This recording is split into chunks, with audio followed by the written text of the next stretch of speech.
Bueno, pues hoy nos acompaña la doctora Beatriz Barba Aguatzin, una institución, la antropología, la arqueología mexicana, y pues un placer para nosotros tenerla el día de hoy.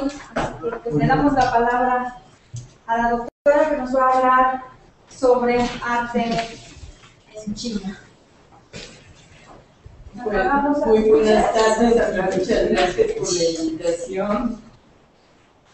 No se va a tratar precisamente de arte, sino yo sabía que se trataba de los dioses del agua, su seminario. Entonces busqué los dioses del agua y me encontré con que no tenían dioses del agua. ¿Qué hago? ¿Cómo los veo a todos? ¿Me oyen? Sí, no te preocupes.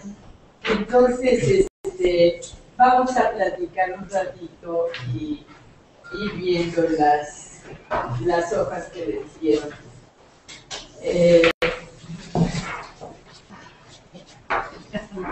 Discúlpenme, pero de veras estoy sumamente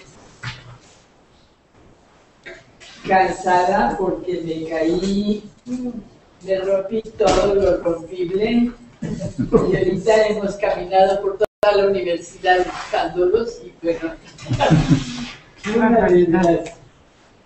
Vamos a empezar con esto. A ver. ¿Dejamos la luz encendida, doctora? A ver la proyección. ¿Tienen ustedes ahí una tabla cronológica? Todos la tienen, ¿verdad? Sí. Todos, creo que sí. ¿Alguien faltó de hojita? No. Gracias. Nada más quiero ver, pero en fin.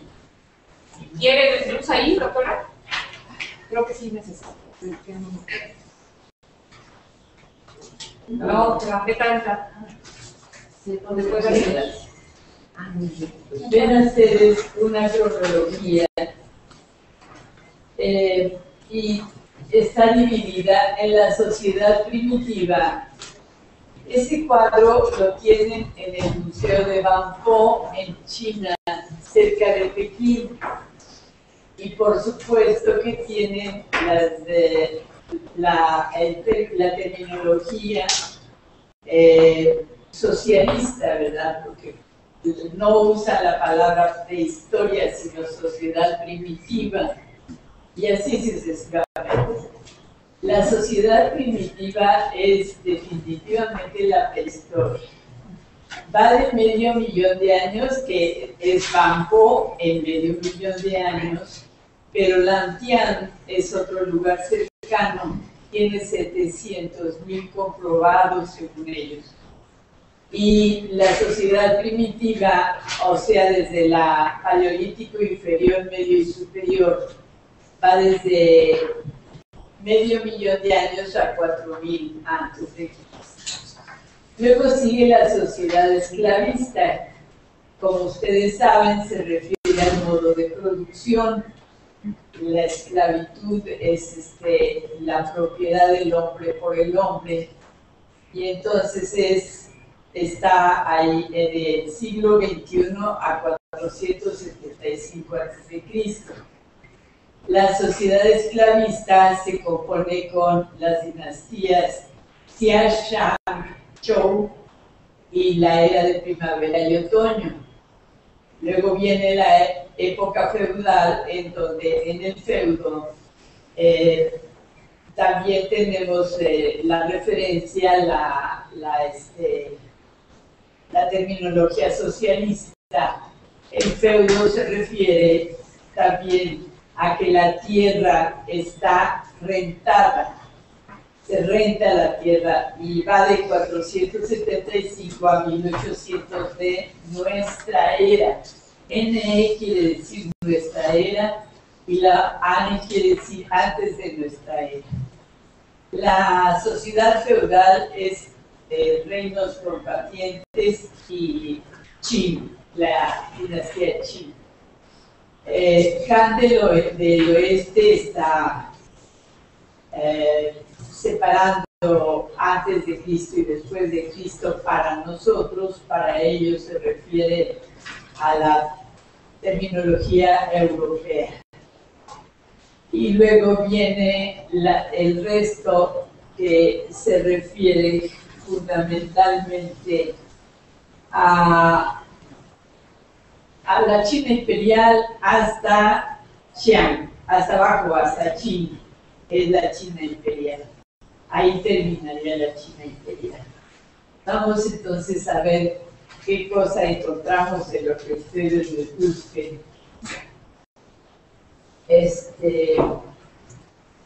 Por favor me preguntan porque si no estoy clara, bueno, me daría mucha pena.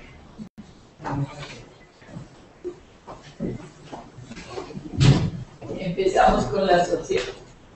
Estamos buscando los dioses del agua y encontramos con que ellos no tienen dioses, tienen fantasmas, tienen espíritus, tienen almas errantes, pero no tienen dioses en la medida que nosotros tenemos el Dios, en el tamaño que nosotros le damos a los dioses.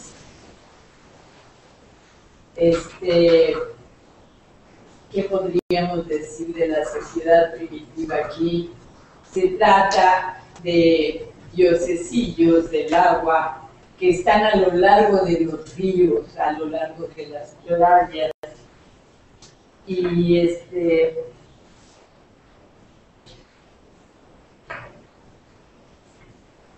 bueno, se parecen mucho tienen la personalidad que tienen en México algunas de estas personalidades.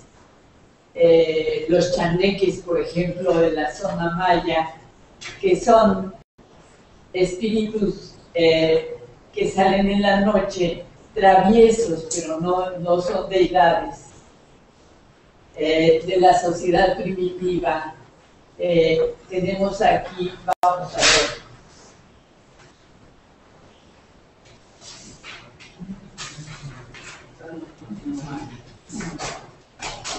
Aquí la tienen China y ustedes tienen China también por ahí.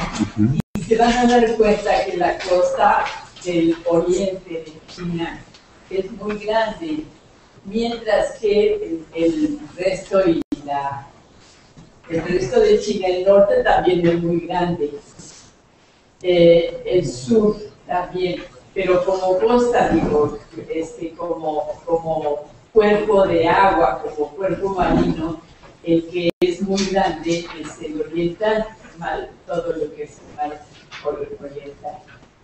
Muchas gracias. Tienen ustedes en gris lo que es la meseta de Tíbet, que es la parte más alta del mundo. Tiene aproximadamente 4.600 metros sobre el nivel del mar. Y ahorita tiene un total de 1.400 millones de habitantes.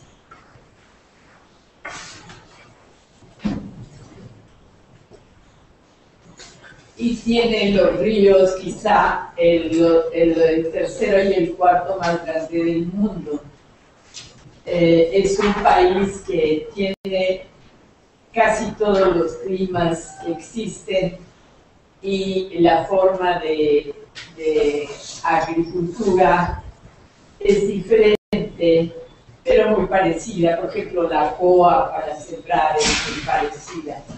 El norte de China, lo amarillo, el gobi, es una parte semidesértica o francamente desértica. En el centro de China encontramos los climas más adecuados a la agricultura. Qué amable. Muchas gracias.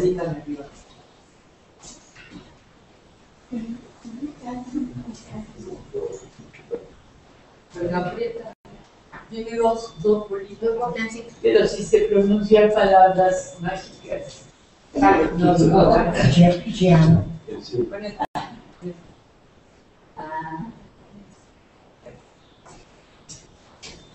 Bueno, todo esto que ustedes ven aquí, sobre todo a las orillas del Yangtze, todo esto es de una producción agrícola muy, muy, muy grande. Y aquí en el sur de China tenemos todo selvático, casi no se puede utilizar para siembra, eso es francamente selva, ¿verdad?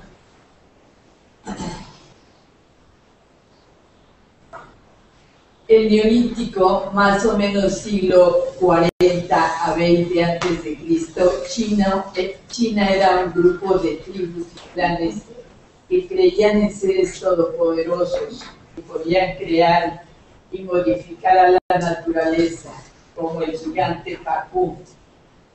Esto quiere decir que tenían personajes impresionantemente mágicos, pero no eran deidades, no eran capaces de crear, de cuyo cuerpo sale, es decir, se transforma su cuerpo. Él es capaz de transformarse, pero no de crear.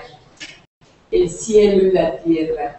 De las venas se forman los ríos, de sus pelos se forman los vegetales y otras cosas, sucesivamente. Fueron épocas muy antiguas porque cuando apareció el gobierno o el Estado y los grandes maestros que lo enseñaban, aparece su religión. No tienen religión en la época que estamos mencionando, se llama primitiva, no tienen religión, tienen magia y tienen chamanismo, pero no tienen religión. La religión con dioses creadores es tardía y además, como Confucio es enemigo de la religión, francamente dejan a un lado la religión de estas gentes. Se convierte más bien en moral. La moral es lo que ellos procuran mantener. La moral es lo que a ellos les preocupa, ¿no? Pero no tienen una religión. De vez en cuando se forman pequeños grupos porque se vuelven confucianistas, todos aquellos grandes maestros que fueron filósofos. Hay momentos determinados en que parecen dioses, pero no llegan a ser. Los ríos más grandes son tres: el Huanghe, que es este de arriba, por acá anda el Huanghe, ¿dónde anda? Es este, hace aquí una subida y luego vuelve a bajar, y luego el Yangtze, que está aquí en medio, y el Xijiang, que está aquí abajo, pero no lo veo. Aquí está, es muy grande. Al norte tiene desiertos, ya se lo dije.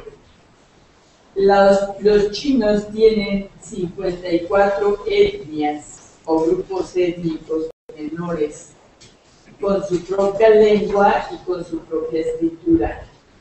De manera que es un conjunto enorme de gente que a veces no puede hablarse entre sí. Tiene 6 cadenas de montañas muy abruptas que le dan paisaje verdaderamente clásico. El paisaje chino, nosotros sabemos que es una gran montaña, una enorme montaña con árboles y todo, la naturaleza más importante, mucho más importante que el ser humano. El ser humano siempre lo pintan chiquitito, porque no es lo importante, no es el hombre, sino la naturaleza. La historia de China es muy, muy larga, muy profunda en el tiempo, porque está habitada desde el Paleolítico. En los alrededores de la que ahora es Beijing anduvieron los cinántropos. Vamos a verlos, vamos a procurar buscarlos. Aquí tienen ustedes un mapa en donde, no sé si se los di, creo que no. Están los lugares con una cruz van a encontrar el Paleolítico Bajo, con un círculo el Paleolítico Medio, con un triángulo el Paleolítico Superior y con un cuadrado tenemos el Mesolítico. Es muy fácil de una ojeada ver de lejos dónde ha ocupado el hombre ese espacio tan grande y tan hermoso durante pues tantísimos siglos, ¿verdad? 100 y tantos de siglos. ¿No? Tenemos 500 y tantos siglos. Bueno, la división, la división política actual la ven ustedes con líneas cortadas. Y entonces no le hacen ustedes caso más que si saben el nombre de las provincias, está muy bien, pero yo no le haría caso. Vean ustedes los lugares en donde ha estado ocupado desde el Paleolítico. Aquí tienen pues escenas del Paleolítico para que recuerden la forma humana. Es el famoso sinántropo. El sinántropo que quiere decir hombre chino. Antropos es hombre, y el principio de sí se refiere a China. Aquí está tratando de conseguir fuego. Y son los tipos humanos que se encuentran en China. Que va desde el Pithecanthropus más pequeño, el de Java, hasta el Homo sapiens sapiens. Aquí tienen ustedes el sinántropo, que se encuentra en la cueva de Bampo, cerca de Pekín. Bueno, ahora se llama Beijing. Como ustedes ven el perfil, pues es francamente un mono, ¿verdad? Y el cuerpo también supuestamente tenía vello, pero pues no lo sabemos mucho. Y esta es la cueva de Bampo, de Chucutien. El sitio se llama Chucutien. Era una cueva dividida en dos, pero fue trabajada por muchísimos países. Yo digo muchísimos porque si nos hacemos bolas cuando trabajamos con norteamericanos o con sudamericanos, imagínense cuando trabajan los arqueólogos con casi todos los países europeos. Trabajaron con holandeses, con suecos, con ingleses, con franceses, con norteamericanos, con en fin, y chinos. Por supuesto, los chinos no los dejaban casi que se enteraran de lo que salía, porque todo ese material desapareció cuando empezó la Segunda Guerra Mundial. Aquí tienen otro mapa del Mesolítico que forma parte todavía de la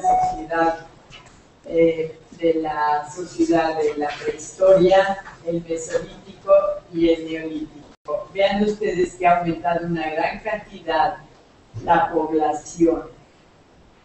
En todas partes hay. Parece que en Corea no, ¿verdad? Tenemos Corea así como muy limpiecita, no entiendo por qué. El Tíbet también, ahí lo han dejado sin mucho trabajar. Estas son las cuevas, es la cueva de Chucutien, y en el espacio en donde vivió el sinántropo, es Paleolítico inferior, encontramos este tipo de instrumental, la piedra, las hachas de piedra y cuentas. Las cuentas las hacen con tallando como si fuera un molinillo, con una piedra más dura y también con perforación en los colmillos de los animales. Aquí tienen ustedes los ríos y los lugares más importantes que corresponden a todo el Paleolítico. No quiero quitarles mucho tiempo, yo sé que me tengo que ir muy rápido. Entonces, lo que yo quiero es que de una mirada vean que la parte media de China, que corresponde al río Guangzhou, fíjense, el Guangzhou, que es el de hasta arriba, en China, es el que está más habitado en ese momento. Posteriormente, la parte media de China y la parte sur menos. Ahora, esto es lo que tiene menos gente. La mayor parte de la gente está por aquí. Ahorita, si nosotros vamos, aquí tenemos las grandes ciudades. Aquí ya está por acá con el Yangtze. Si yo les digo a ustedes que estas hachas son olmecas, ustedes me van a decir, claro que sí. Pues no son chinas y son de la época paleolítica. Si yo les digo a ustedes que son hachas, simplemente me lo creen, porque estamos acostumbrados a arqueólogos a que nos digan esto. Pero no, muchos de ellos están hechos para ir penetrando en el árbol que van a cortar y que no regrese, sino que se vaya para donde quiere, para donde necesita el leñador. Esta es un hacha de cobre. El cobre se trabaja golpeándolo en aquella época, pero ya se conoce el cobre desde el Paleolítico. Ahora, si yo les preguntara a ustedes, esto desde luego pues no viene a ser una piedra, yo creo que es concha, ¿verdad? Pero, ¿qué les parece que sería?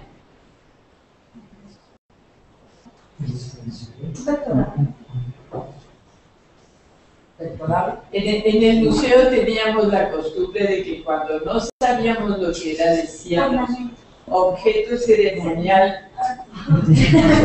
Y así objeto ceremonial no determinado. Bueno, ahora está perfectamente determinado. Este es un protector para jalar el arco y la cuerda, que no le corte el dedo.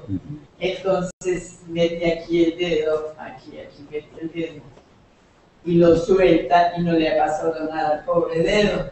De otra manera, pues se lo puede rebanar, ¿verdad? Bien. Encontramos, ahora pasamos al Neolítico. El Neolítico es una época en donde se inventa la mayor parte de las cosas culturales que van a ser características de China. Hay dos tipos de cerámica. Ahorita les digo porque siempre se me olvida. Es la cerámica Lushan y la cerámica Yangshao. Esta es la Yangshao, que es roja, y la Lushan, que es negra. Este es Yangshao.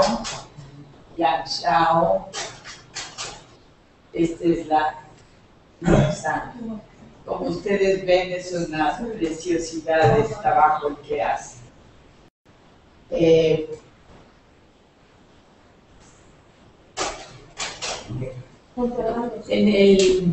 el museo que ustedes, en el museo en donde se puso todo el material del Paleolítico, se llama el Museo de Banpo. Es un sitio, Banpo, también cerca de Pekín.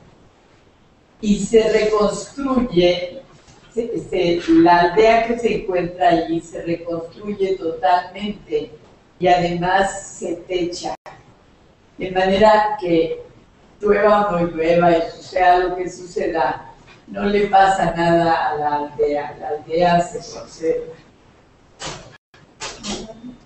Aquí tienen ustedes por fuera el museo y vean el techo que tiene, está totalmente cubierta, nada queda fuera de la protección.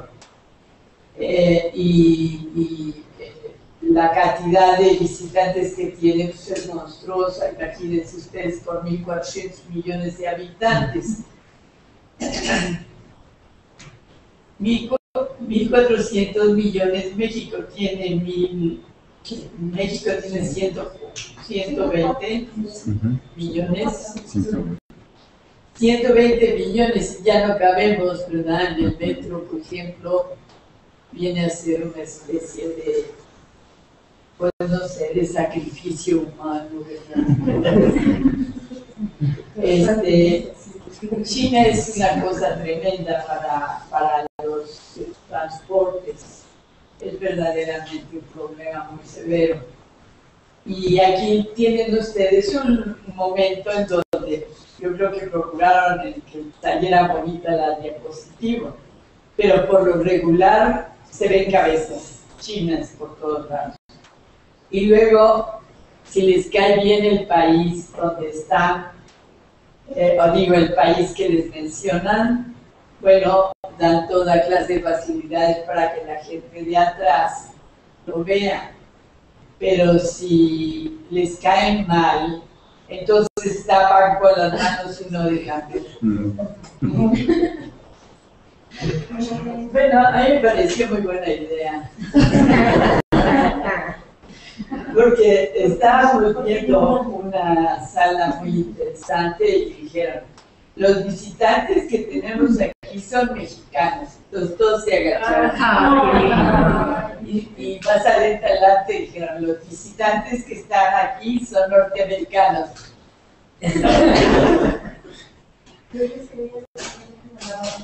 Bueno, ahora llegamos a la parte de la dinastía Shang. Aquí empieza con la dinastía Shang. Tenemos arriba de su cuadrito tienen ustedes a la dinastía Xia y Shang. Es la misma. Xia y Shang. Aquí dice que no son distintas y que primeramente es la Xia y que es la Shang, pero está probadísimo que es lo mismo. La Zhou y la era de primavera y otoño, todo eso es la China antigua, o sea, la China que les diríamos antes del feudo, pero es esclavista, es de la época esclavista. Esta es la época Shang. Como ustedes ven, está dividido en grandes reinos, grandes provincias o reinos, pero no se habla de dioses, no tienen dioses, tienen espíritus, tienen chamanes. El chamán es muy importante en esta época. El chamán hombre vuela, sabe volar y en el vuelo arregla todo. Las mujeres danzan y también son chamanas. Es lo que yo les puedo decir. Existe una gran cantidad de formas de personajes esotéricos, pero no dioses. De la época Shang tenemos la formación del Estado. Este es el primer emperador. Se conoce que es emperador porque tiene este flequillo de perlas que le tapa la cara para que no vean sus expresiones de enojo, de alegría, porque al emperador no se le debe conocer más que sereno. Este es uno de los primeros, el primer emperador. Entonces, tienen ustedes ahí, ahora si lo encuentro, porque no sé dónde está el nombre de esto, el nombre de bien, bueno,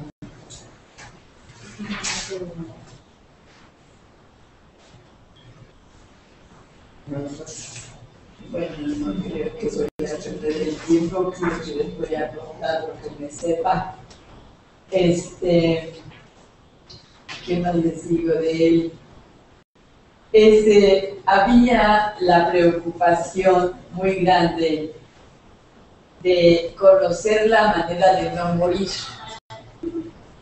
y dedicaron mucho tiempo a buscar el líquido mágico que les permitiría no morir nunca, ser inmortales. Y la palabra inmortal se convirtió en algo semejante a una deidad, pero no es una deidad, es un inmortal. Un inmortal quiere decir un hombre bueno, sabio, profundamente conocedor, que nunca morirá. Los inmortales vivían en montañas muy alejadas de las habitaciones humanas. Y no se conoce ningún inmortal más que Confucio. Confucio es el único que puede llamarse como inmortal. Este es Shennong, que es el inventor de la agricultura, no es la deidad de la agricultura, no es el dios de la agricultura, es el inventor, el gran maestro de la agricultura. En la época Shang se inventa la escritura. Aquí tienen ustedes huesos planos que han sido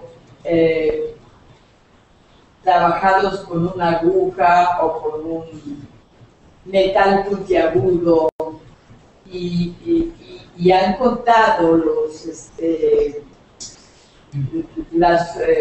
los signos y no son más que 53, no son más nunca.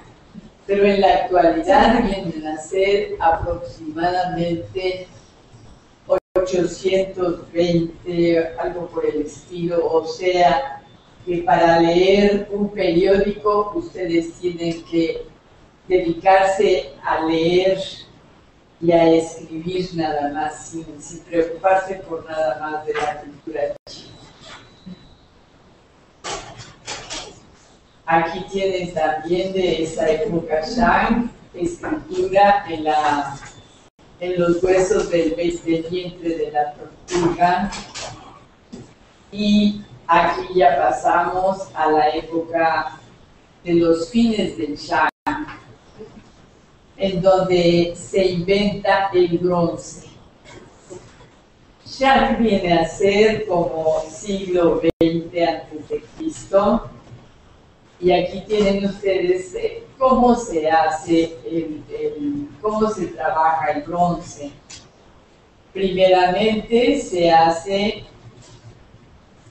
un molde que se va tallando poco a poco hasta lograr exactamente lo que se quiere.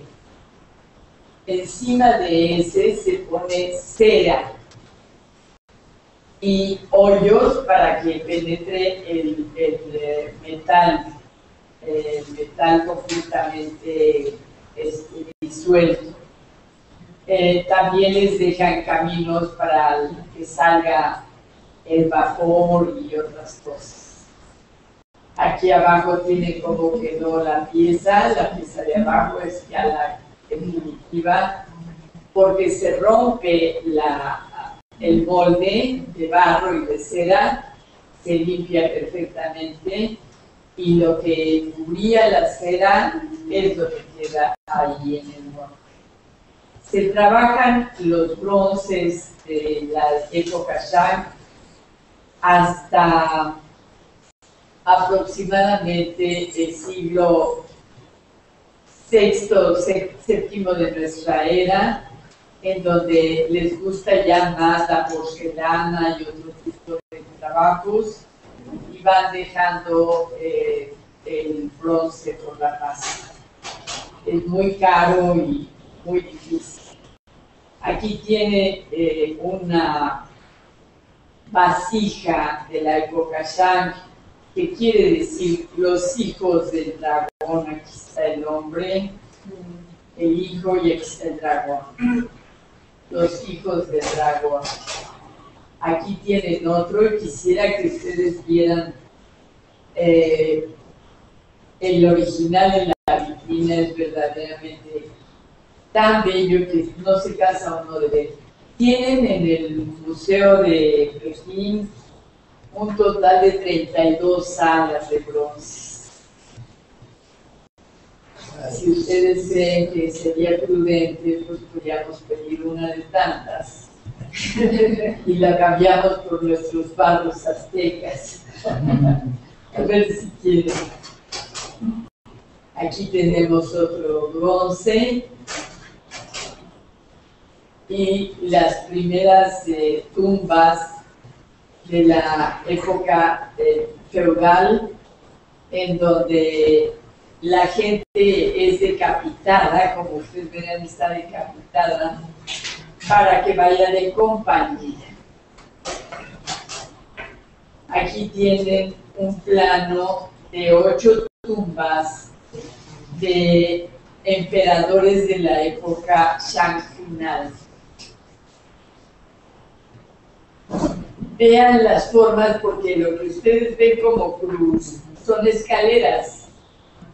Y en medio del cuadrado que está ahí, ahí se pone el sarcófago y la ofrenda alrededor.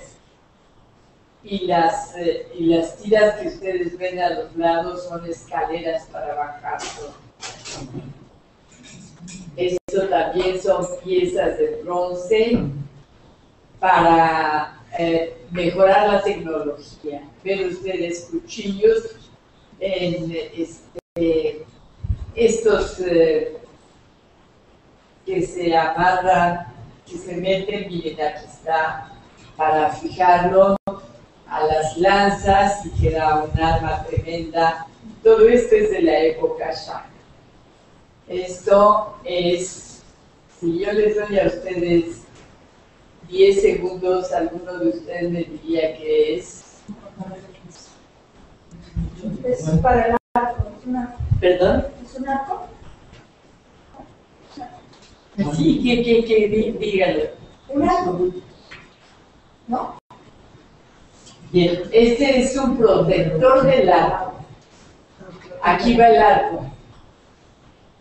El arco lo jalan ustedes hacia atrás y lo sueltan. Y al soltarlo, la cuerda, al soltarlo, pasa para acá. Para que no pase, están estas dos cosas y así no se rompe el arco. Ojalá que me hayan entendido, porque... Y llegamos a la época Zhou. ¿Quieren ustedes ver su cuadrito donde queda la época Zhou? Y nos encontramos con el Zhou, o este y este.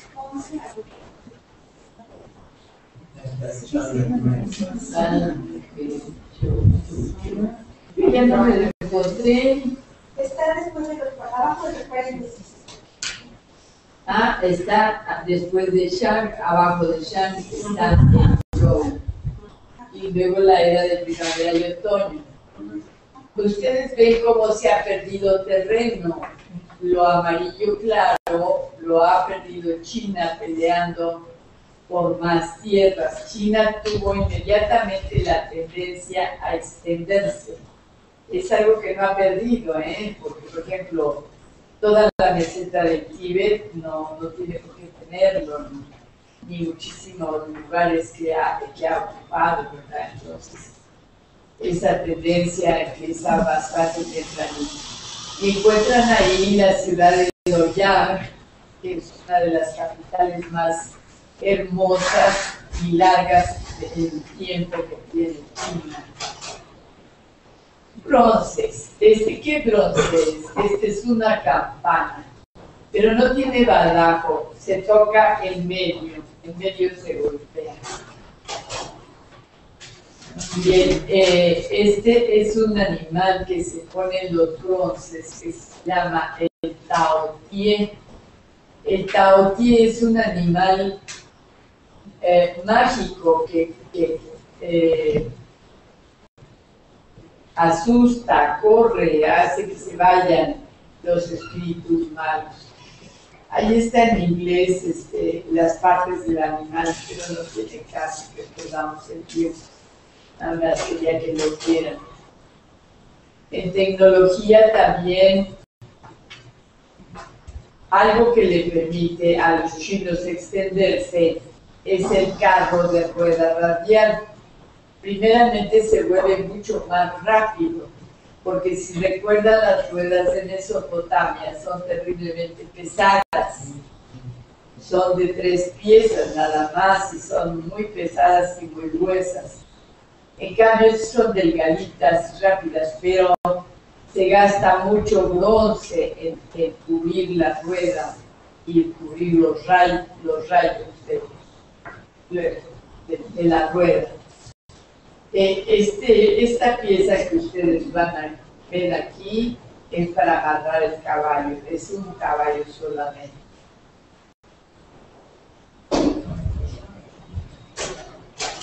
Tiene una rapidez muy grande comparada con cualquier otra cosa que se pudiera inventar. Esto ya es parte de su filosofía. Esta es la representación de la tierra. Arriba ven ustedes el dragón, que es un animal muy importante para ellos porque representa a la China misma. El dragón no es un animal existente, el dragón es un animal inventado por ellos para entender al pueblo chino.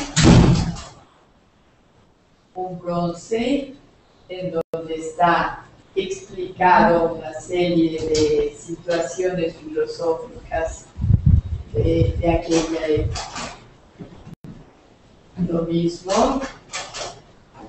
Y aquí tenemos a los estados combatientes. Yen, Chao, Chi, Chin, Chu. Todo esto está peleando entre sí. ¿Cuál es la ventaja? La ventaja es que recupera tierras China y pierde algunas, pero recupera mucho más. Este es un filósofo de esa época que, por supuesto, no hablan de los dioses. Los dioses no tienen ninguna importancia para ellos. Ellos se preocupan por cómo debe vivir el hombre en sociedad. Entonces les preocupa la bondad, la belleza, la tranquilidad, el amor filial, todo este tipo de sentimientos de altura que reconocen entre ellos. Tenemos de esa época muchas armas.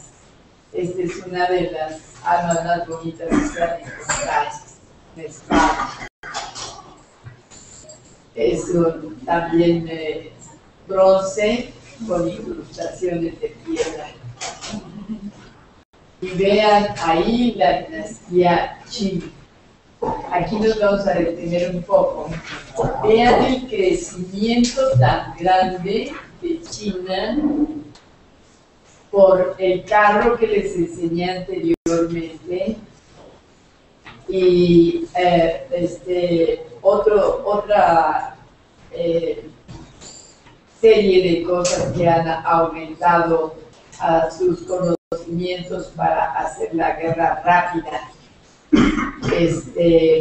como caminos que luego ocultan. La dinastía Qin es una dinastía formada por un individuo que acaba por llamarse Qin Shi Huangdi. Es un emperador que se impone. Él era un general, era un militar y se impone y resulta que este señor se convierte en un verdadero tirano. Si ustedes ven aquí esta parte, es la muralla china que va creciendo, va creciendo. Con cada dinastía crece un poco más. En la actualidad es una ruina la mayor parte de la muralla china, pero lo que han reconstruido ha sido verdaderamente precioso. Vale la pena, porque sube uno muy alto y ve los paisajes chinos abajo. Una maravilla. Qin Shi Huangdi se convierte en un tirano feroz que asesina con muchísima facilidad. Pero entonces trae a los sabios de China y les dice que deben trabajar en el palacio para que le enseñen cómo se hace lograr la vida larga, la vida eterna. Y tratan de matarlo a él aprovechando esta facilidad, pero él se libera y mata a sus enemigos. Aquí tienen un paisaje muy chiquito y no es de lo mejor de la muralla china, pero es de lo que se puede caminar, porque hay un espacio de la muralla que son verdaderamente verticales. Aquí tienen la escena en donde quieren matar a Qin Shi Huangdi. Aquí verán ustedes la cabeza de su enemigo. Este hombre mata a su enemigo y le dice que le abra la puerta, que le va a enseñar esta caja con la cabeza de su enemigo. Le abre y el otro trata de matar. Entonces ya no vuelve a salir de ahí hasta que encuentren la fórmula para no morir nunca. Pero los inmortales le mandan la fórmula a base de mercurio y el mercurio lo mata. De manera que Qin Shi Huangdi muere envenenado. Esta es una figura de la época Shang que está cuidando la entrada de una tumba. Vean ustedes cómo ha crecido China. Esta es la dinastía Han. La dinastía Han es la que se considera la mayor China. ¿Qué les diré yo? ¿Cómo se dice? Achinada. O sea que realmente es una época verdaderamente china, no admite influencias ajenas y se trabaja mucho, se inventa y se crece, el ejército gana mucho terreno. Tienen para esta época el descubrimiento de que el jade hará que no se mueran. Entonces los sarcófagos los hacen de jade y meten el cuerpo adentro del sarcófago y curiosamente después que lo abren, después de unas décadas, sacan el cuerpo y no está corrupto. Se inventa esta arquitectura de varios pisos, en donde el piso superior es para voltear al enemigo. Esto es una preciosidad, vean ustedes los dragones, es bronce, es muy grande, muy alto, miden casi 2 metros de altura. Estos son dragones y aquí tienen una pelota. ¿Saben ustedes qué es eso? Es un sismógrafo. Aquí esta rana va a recibir la pelota si el temblor es oscilatorio o si es trepidatorio. Y si es oscilatorio, entonces la pelota caerá dentro de las ramas, o sea, en ese espacio del interior. Inventan en este tiempo la brújula con la aguja imantada. Y en esta época también se hace la ruta de la seda que parte de Loyang, que parte de Xianyangó, de Chang'an y llega hasta Europa. ¿Qué se comercia? Se comercia sedas, porcelanas, marfiles y todo tipo de tallas, piedras semipreciosas, coral, y todas esas cosas preciosas se llevan a Europa por la ruta de la seda. La ruta de la seda es muy cuidada, tiene mucha policía, diríamos, en nuestros términos. Que no sabía uno, ¿verdad? Está peor la cosa. Y aquí tenemos una pieza de arte universal.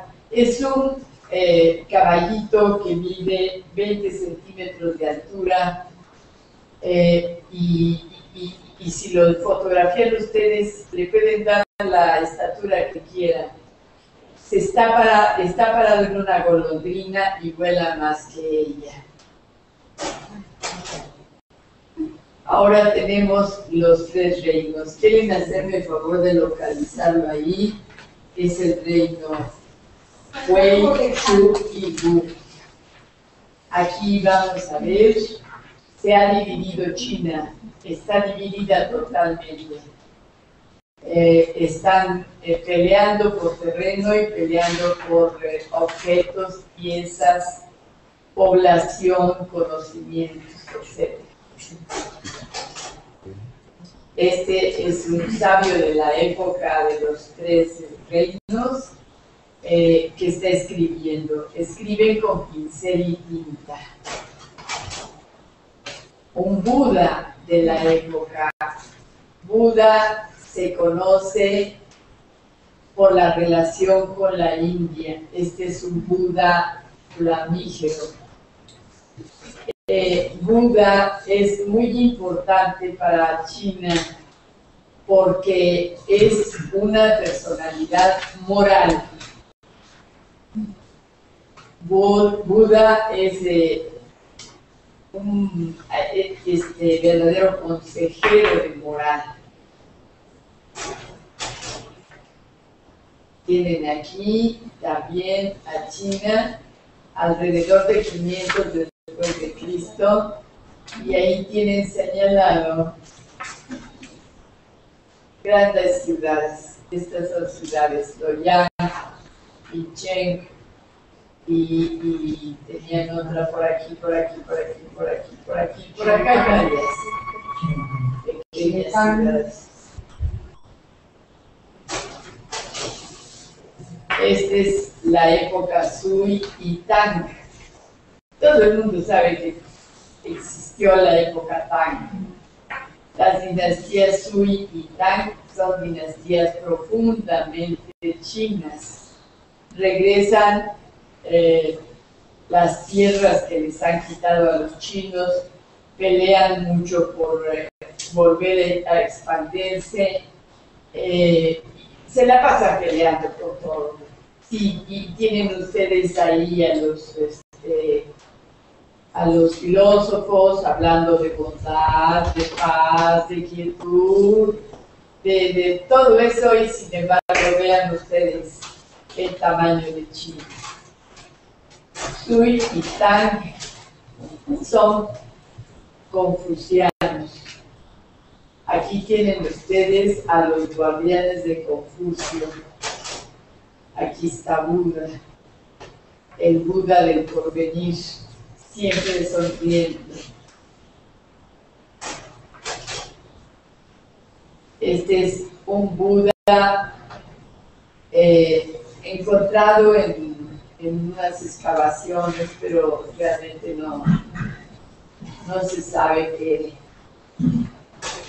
qué lugar es.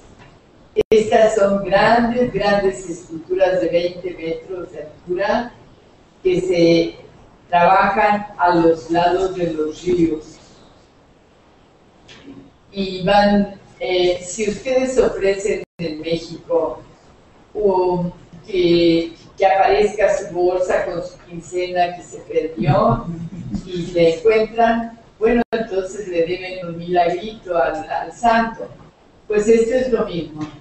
Aquí los milagros se hacen tallando Budas que van desde 2 centímetros hasta 20 metros.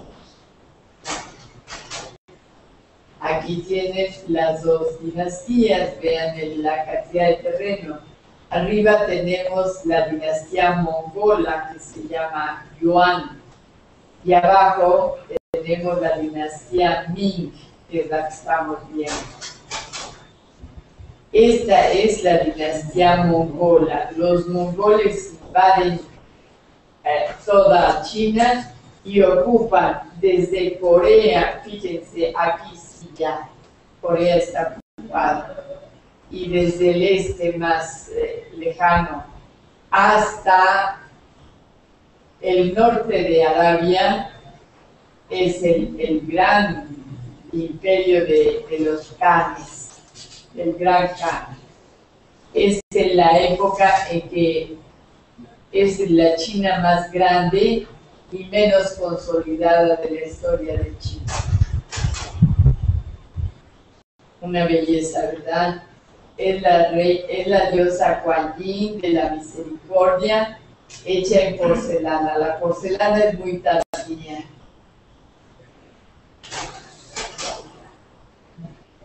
En jade, personajes en jade. Estos pueden ser probablemente inmortales que viven en montañas. Y aquí tienen ustedes las dinastías finales, que son, si ustedes ven su cuadro, vamos a ver de las últimas, el Ming y el Qing. Aquí tienen ustedes el Palacio Imperial, la gran ciudad que se llama el Palacio Prohibido. Aquí no puede entrar el pueblo, solamente los emperadores, los grandes jefes, gente de otro lugar invitada por los chinos importantes. Este es el Palacio de la Coronación, de la Suprema Armonía. Tiene dos ejes, este eje y este eje.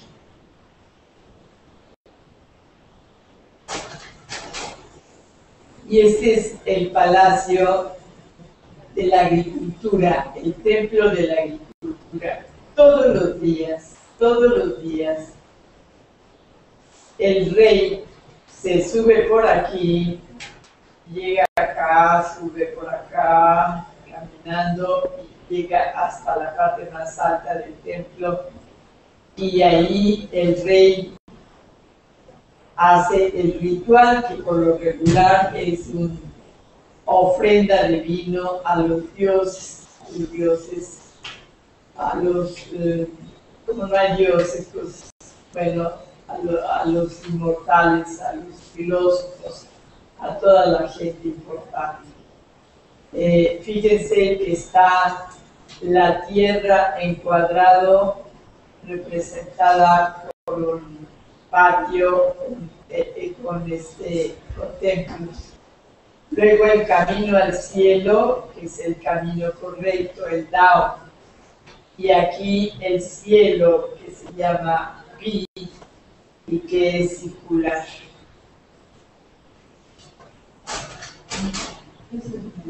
Aquí tenemos el palacio también del cielo. Todo lo que es circular se refiere al cielo. El templo de la armonía media.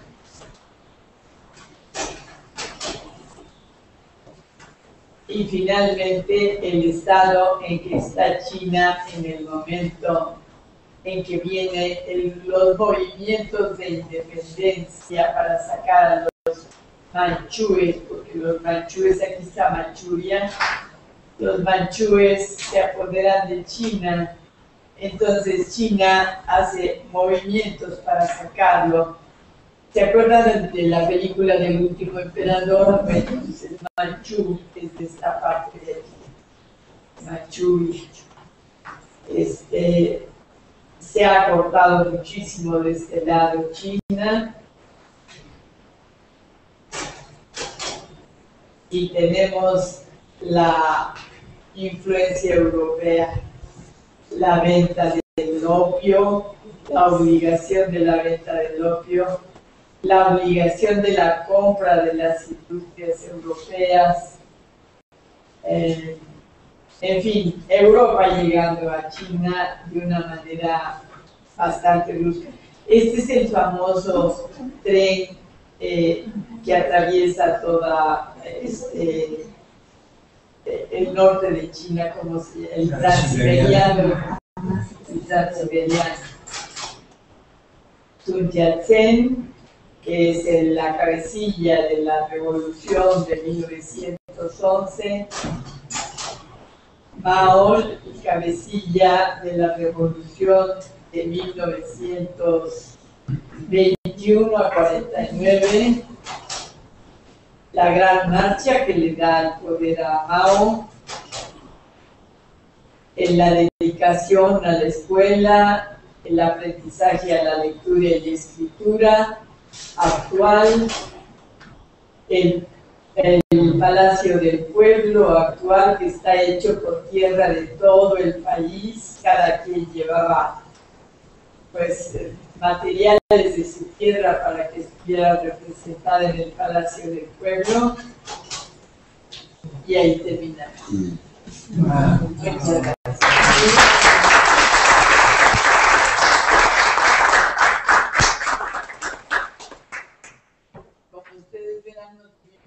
Que hacer con Dios,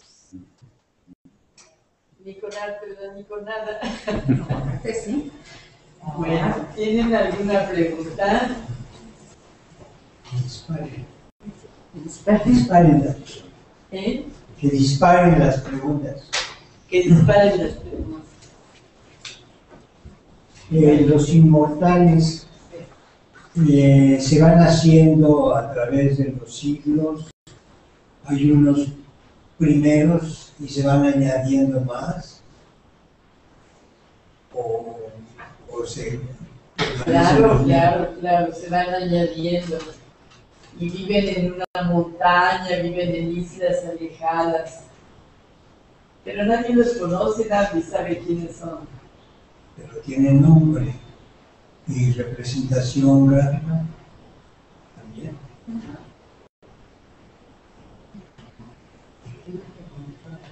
¿Alguien más se atreve? Mencionaste que gráficamente el cielo está representado por un círculo. La Tierra está representada por un cuadrado. Por un cuadrado. Y un triángulo con el pico hacia arriba, un significado. ¿Cómo? Y un triángulo con el pico hacia arriba, un triángulo isósceles con el pico hacia arriba, ¿tiene significado? Porque aparece en muchos lados. No, ¿Qué es? no sé. Esa es mi pregunta. Te prometo de ponerme a estudiar. Hay ese triángulo hacia arriba y también hacia abajo. Y por ahí hay un pregunta. Bueno, pues pregunta, a ver, o sea, ¿qué ocurre con la mente o pensamiento chino en cuanto a no haber dioses, deidades? No eran dioses. A Confucio le preguntaron, ¿qué sabes del cielo? Había tres valores importantes para los chinos. Tres, que eran el cielo. Al cielo se le podía pedir todo. A los inmortales y a ¿quién era el tercero? Me olvidé. Bueno, ahorita me acuerdo. No se le pedía a ningún dios porque no había dioses. Había personajes importantes a quienes se les pedía y probablemente daban, ¿verdad? Eran, por ejemplo, la diosa de la misericordia no era diosa, era una emperatriz que murió que había hecho una vida estupenda, magnífica, maravillosa, y que era todo un modelo para las mujeres, y las mujeres le piden que les ayude a ser como ella, ¿no? Pero no eran dioses. ¿Pero eso siempre se dio o hasta las últimas etapas de...? Siempre ellos no tuvieron, tenían chamanes, los chamanes eran muy importantes. Los chamanes hombres volaban, entraban en un éxtasis en donde sentían un vuelo y pasaban planos horizontales hasta llegar a donde querían con antepasados, porque los antepasados eran verdaderamente queridos por ellos. Creían que cuando un antepasado no era atendido con rituales y regalos, entonces el antepasado venía y se desquitaba, les iba mal. Entonces procuraban siempre tener todo lo necesario para tenerlos contentísimos. Eran los tres valores, pero no había deidades. Cuando llegaron los europeos y trajeron el concepto de Dios, les costó trabajo entenderlo. Y solamente este puerto, se me va el nombre, que es portugués, en China, Macao, es el único que tiene una iglesia, todos los demás no tienen iglesia, no tienen este significado. ¿Habrá un tipo de paralelismo entre los señores del inframundo, digamos, en Mesoamérica, con estos señores o estos sabios o personas importantes que viven dentro de los montes? Porque en Mesoamérica, incluso en las culturas contemporáneas de los grupos indígenas, hay una especie de héroes, héroes míticos que viven dentro de los montes, ¿no? Habrá cierto paralelismo, que son sabios también, igual que lo que vemos Así es. Hay una gran cantidad de detalles culturales que son verdaderamente paralelismos, ¿no? Y es lógico, ¿no? Si el hombre americano tiene sus raíces de alguna manera. Claro, se llena de gente asiática que traigan estas costumbres también. y los dioses, ¿no? Son las últimas migraciones, los chichimecas, los que traen esta verdadera veneración Tezcatlipoca, con Huitzilopochtli, con verdaderas veneraciones, ¿verdad? ¿Cómo entonces operaba la figura de Buda? ¿Cómo? ¿Cómo operaba la figura de Buda? No es, sí es un hombre que vive, pero funda la religión, el budismo, ¿no? Buda, la figura de Buda, ¿cómo operaba? Ah, Buda. Buda era hindú. Sí. Sabe muy bien que no era chino, era hindú. Y tiene importancia para muchos chinos a los cuales les hace falta una figura de deidad, De deidad. Sí. y lo convierten unos en verdadero Dios y otros se quedan con él como filósofo.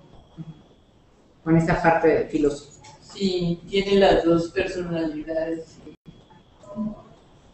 Y, pues muchísimas gracias. Más preguntas. intervención. Cuando habla, bueno, de acuerdo a la tabla cronológica que presenta y la división que hace de los modos de producción, me pregunto por qué no incluye el modo de producción asiático de Carlos, por ejemplo, Marx. Porque cuando Marx se leerá que cuando hace esta clasificación de modos de producción, esto no nos aplica para China, para Asia, sino que él dice que hay un modo de producción asiático. Me pregunto si esta tabla cronológica es la que reconocen los chinos y usted por qué no incorporó el sistema de producción asiático, que es como más cercano al comunismo primitivo. Pues usted tiene la respuesta. ¿Sí? No sé. Vuélvame a hacer la pregunta y verá que tiene la respuesta. Que en esta clasificación de modos de producción, ¿por qué no incluye el modo de producción asiático? No estoy oyendo bien. Cuando hace esta clasificación de modos de producción, ¿por qué no incluye el modo de producción asiático? Si, por ejemplo, en términos económicos, estos modos de producción estarían más cercanos. ¿Que ¿Por qué usa la terminología socialista? Bueno, pues sabemos muy bien que Mao, toda la educación de Mao se refirió a la educación que proponían en la Unión Soviética, ¿no? Pero bueno, a lo que me refería es, por ejemplo, cuando Marx hace el análisis de los modos de producción de la historia, estos modos de producción del esclavismo, feudalismo, los atribuye solamente a la historia de Occidente, y para Asia dice que hay un modo de producción particular que acerca más a lo que entenderíamos como un tipo de comunismo. Pero aquí el modo de producción asiático no está, no lo retoma. Quizás para que lo entendamos en el lado occidental, es decir, para estar comparando precisamente los modos antiguos o la sociedad antigua oriental con la occidental. Entonces, desde la China comunista incorporan esta clasificación que usa Marx para el mundo occidental para que lo entendamos de manera comparativa, ¿no? Porque si no, no nos está diciendo nada. Bueno, quizá. Yo Es una teoría. Gracias. tengo dos lecturas que hacerles. La primera, bueno, las dos son de el doctor Alfonso Garduño Aljabe, y la primera nos dice que saludos desde Tokio, amigos y colegas, compañeros del seminario, es un gran gusto verles por primera vez a través de este medio. Alfonso. Así que hola Alfonso, de parte de todos. Hola Alfonso. Un abrazo. Te extrañamos. Y la segunda, el segundo comentario dice: quisiera felicitar a la doctora por su fascinante ponencia, que igual que sus clases, que eran increíbles. en la ENA, o sea, que fue alumno suyo, Alfonso Garduño, que es miembro del seminario que vive ahora en Tokio y nos está siguiendo por las redes sociales. Así que la escuchó.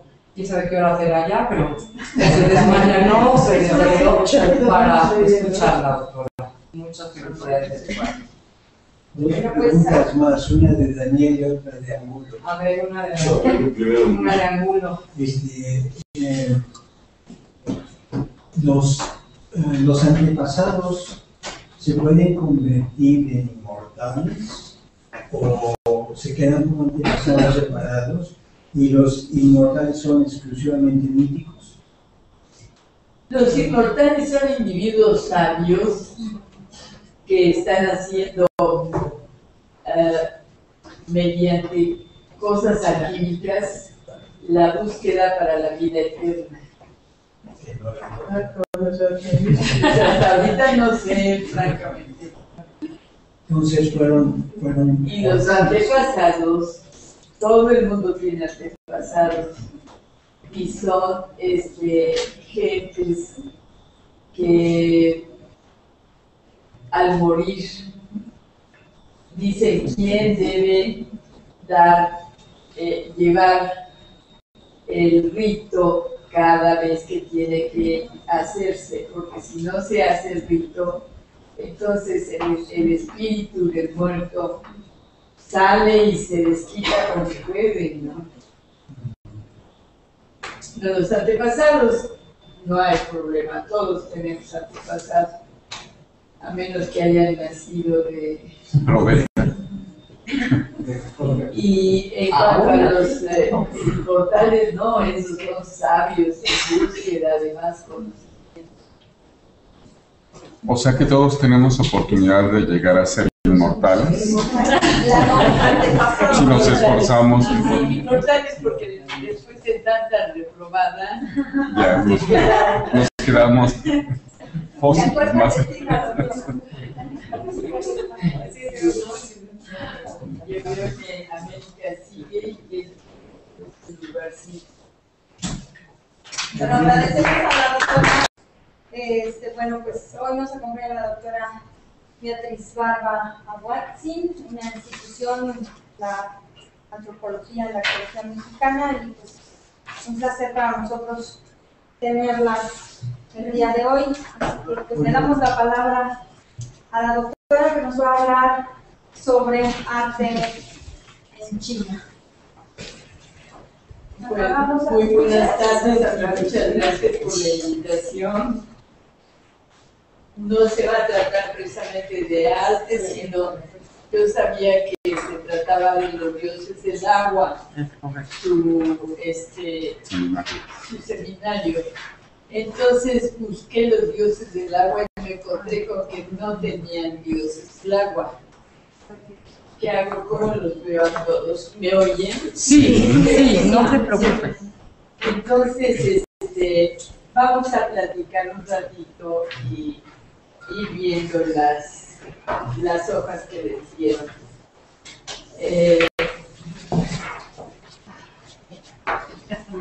Discúlpeme, pero de veras estoy sumamente cansada porque me caí, me rompí todo lo rompible y ahorita hemos caminado por toda la universidad buscándolos y bueno, una verdad. Vamos a empezar con esto. A ver, ello se refiere a la terminología europea. Y luego viene el resto que se refiere fundamentalmente a la China imperial hasta Xi'an, hasta abajo, hasta Qin, es la China imperial. Ahí terminaría la China imperial. Vamos entonces a ver qué cosa encontramos en lo que ustedes les busquen.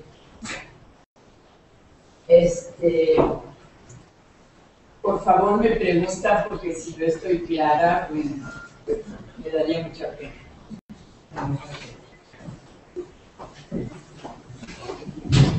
empezamos con la sociedad. Estamos buscando los dioses del agua y encontramos con que ellos no tienen dioses, tienen fantasmas, tienen espíritus, tienen almas errantes, pero no tienen dioses en la medida que nosotros tenemos el dios, en el tamaño que nosotros le damos a los dioses.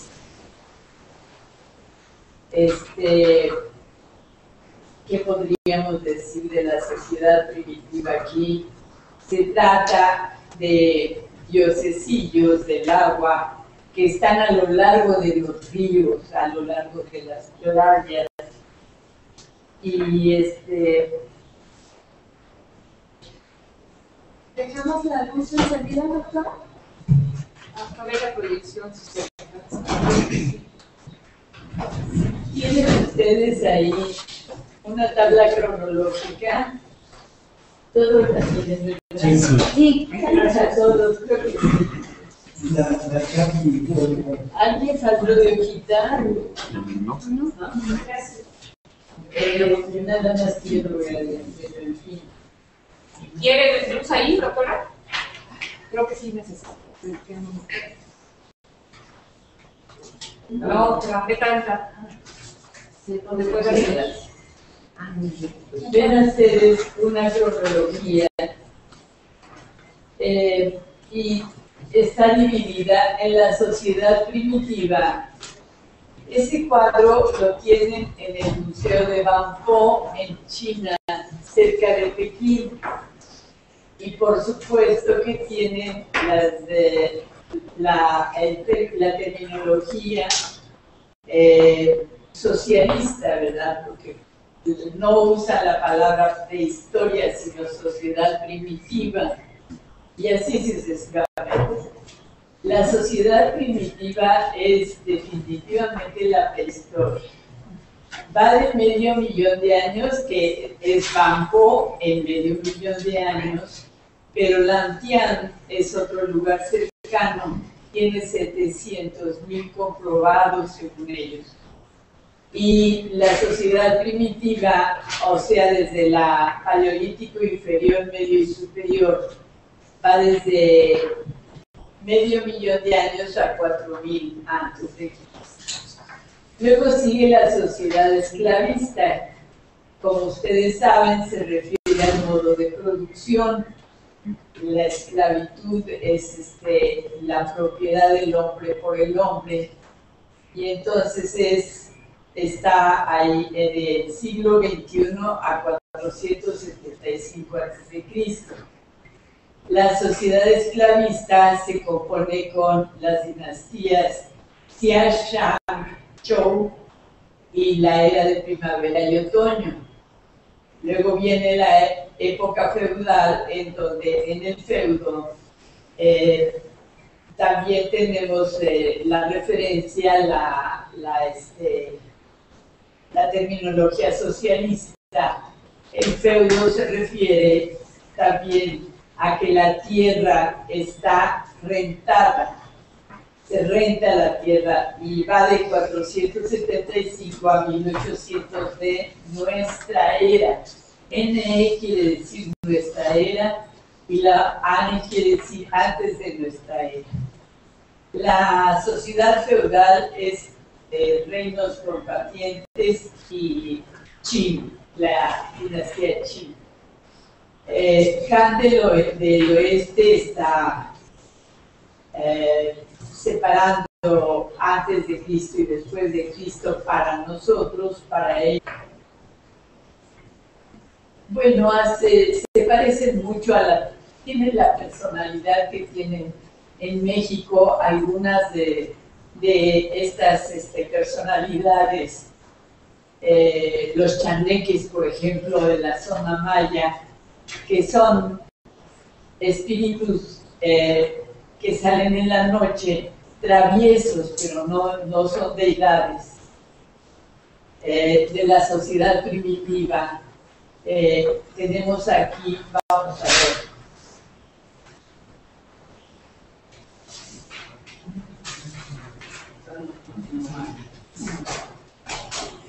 aquí la tienen China y ustedes tienen China también por ahí. Y se van a dar cuenta que la costa del oriente de China es muy grande, mientras que el resto de China, el norte también es muy grande, el sur también, pero como costa, digo, como cuerpo de agua, como cuerpo marino, el que es muy grande es el oriental, todo lo que es el mar oriental.